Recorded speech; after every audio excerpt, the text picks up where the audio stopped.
My name is Andrew Beal, and I believe some of the most powerful stories are the ones that prove God never abandons us, even when it feels like He has.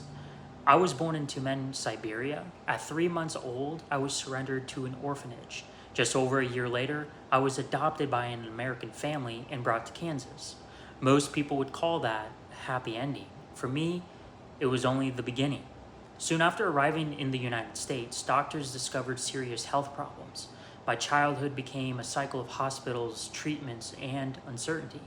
By the age of 10, I had endured more than 300 hospital visits. And as I grew older, I faced family struggles, questions about identity, and the challenge of understanding why so much suffering had marked my life.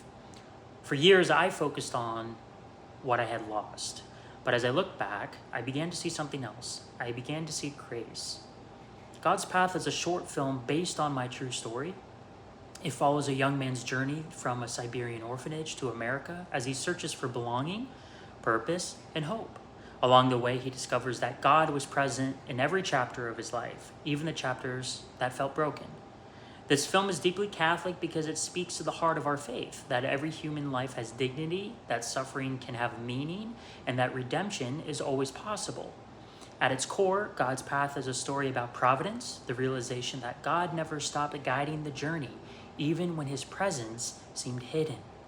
I believe this film needs to be made now because so many people are searching for hope. We live in a culture that often tells people they are defined by their wounds, their failures, or their circumstances. God's Path offers a different message, that our lives have purpose, our stories matter, and God is still at work even when we cannot see him. I want the audience to leave this film knowing that no life is accidental, no suffering is wasted, and no one is beyond God's love.